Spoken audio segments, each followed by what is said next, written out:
만약 여러분이 상대방의 패를 다 들여다보고 있는 도박사라면 가진 돈을 전부 올인하시겠습니까? 1942년 6월 태평양 한가운데서 미국 니미츠 제독이 내린 결정이 바로 그런 거였습니다.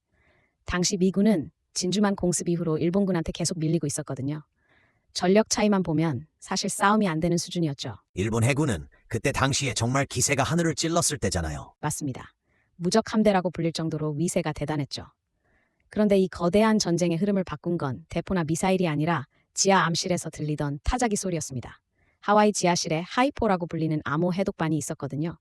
거기서 일하던 조셉 로슈포르 중령팀이 일본군의 통신을 엿듣다가 아주 이상한 점을 발견합니다. 일본군이 계속해서 AF라는 암호명을 언급하면서 대규모 공격을 준비하고 있었던 거예요. AF요? 그게 어디인지가 승패의 핵심이었겠네요. 그렇죠. 워싱턴 수뇌부에서는 거기가 알래스카다 혹은 미국 본토다라며 의견이 분분했어요. 하지만 로슈포르 중령은 직감적으로 거기가 미드웨이 섬이라는 걸 확신했습니다. 문제는 확증이 없다는 거였죠. 그래서 로슈포르 중령이 정말 기가 막힌 낚시 작전을 하나 짭니다. 적을 낚기 위해서 일부러 가짜 정보를 흘린 건가요? 정확합니다. 미드웨이 기지의 지시에서 우리 지금 해수 담수화 장치가 고장나서 물이 부족하다는 무전을 평문으로 보내게 했어요. 일본군이 충분히 엿들을 수 있게 암호를 걸지도 않고 그냥 내뱉은 거죠. 그랬더니 이틀 뒤에 일본군 통신에서 어떤 내용이 잡혔는지 아세요?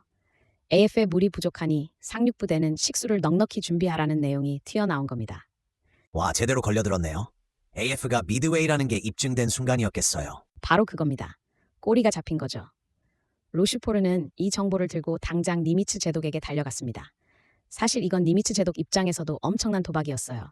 만약 정보가 틀려서 일본군이 다른 곳을 공격한다면 미 해군은 그대로 끝장나는 거였거든요. 워싱턴에서는 반대가 심했을 텐데요. 난리도 아니었죠.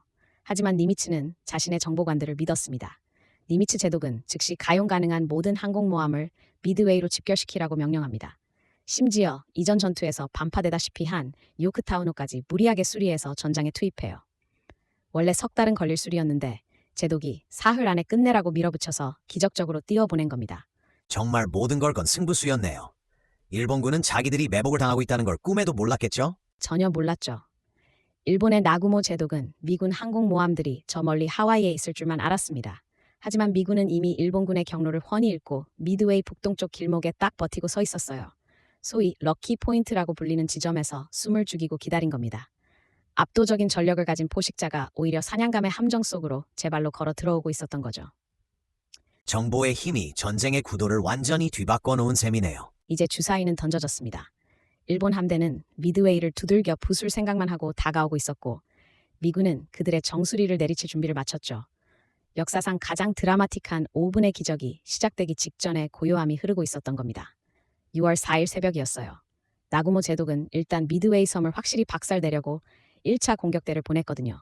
그런데 돌아온 보고가 시원치 않았습니다. 한 번 더 때려야 할 것 같습니다. 라는 요청이 올라온 거죠. 그럼 나구모 제독 입장에서는 고민이 좀 됐겠는데요? 고민할 것도 없다고 생각했을 거예요. 근처에 미군 항모가 있을 거라곤 상상도 못했으니까요. 그래서 예비대로 남겨뒀던 함재기들에 달려있던 어뢰를 다 떼어내고 지상 공격용 폭탄으로 바꾸라고 명령합니다. 이게 비극의 시작이었어요. 한창 무장을 교체하느라 갑판 위가 아수라장인데 갑자기 정찰기에서 급보가 날아옵니다. 미군 함대로 보이는 배들이 발견됐다는 거예요. 아, 진짜 최악의 타이밍에 들킨 거네요. 그렇죠. 나구모는 멘붕에 빠집니다. 다시 폭탄을 떼고 어뢰를 달라고 할지 아니면 그냥 폭탄이라도 달고 출격시킬지 결정을 내려야 했거든요. 결국 나구모는 다시 어뢰로 바꾸라는 정말 치명적인 지시를 내립니다.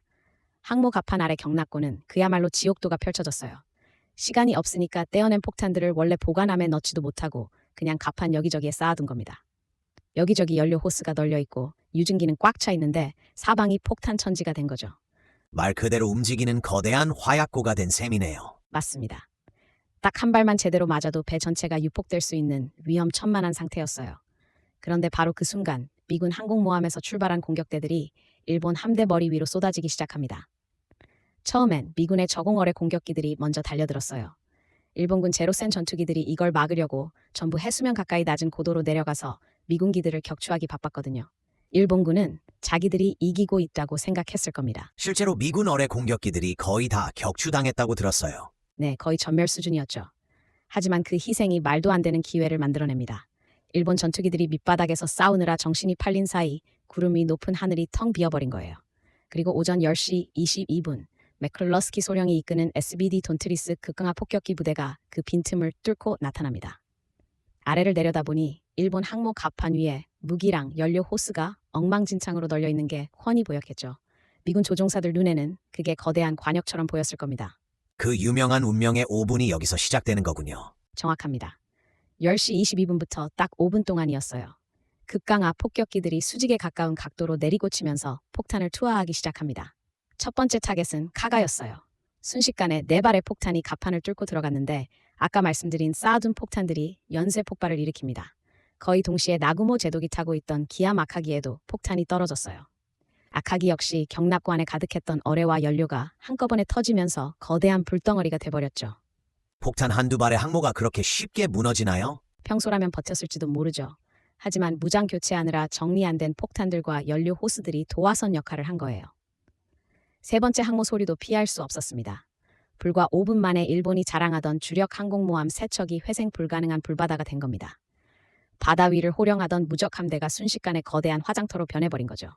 10시 22분에 시작된 공격이 10시 27분에 끝났을 때 태평양의 주권은 이미 미국 쪽으로 기울어 있었습니다. 일본 해군 역사상 가장 굴욕적이고 끔찍한 5분이었고 미군에게는 그야말로 기적 같은 승리였죠. 사실 일본에게는 마지막 희망이었던 항공모함 히류가 남아있긴 했어요.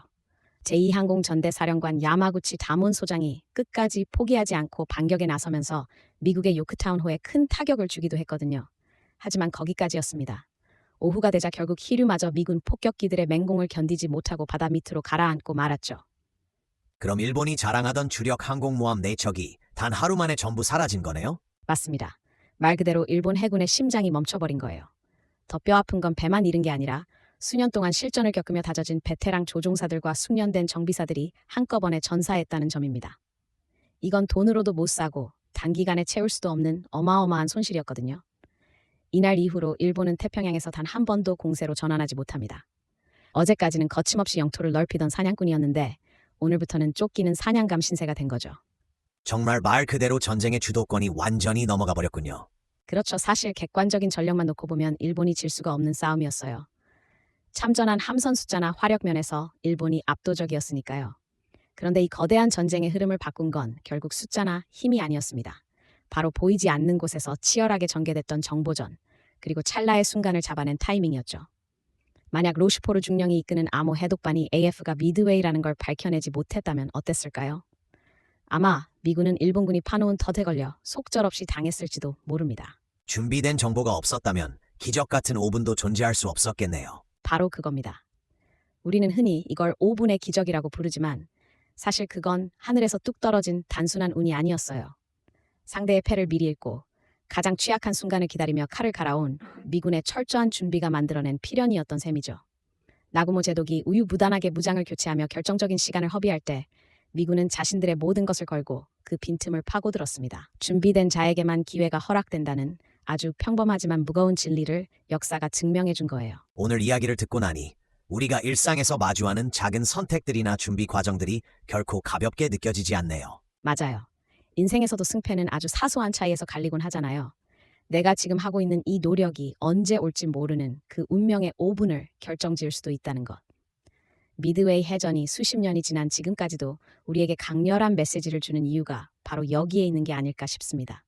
거대한 함대들 사이의 격전 끝에 남은 건 결국 사람이 어떤 마음으로 준비하느냐의 문제였군요. 태평양의 파도는 잠잠해졌지만 그날의 교훈은 여전히 우리에게 묻고 있는 것 같습니다.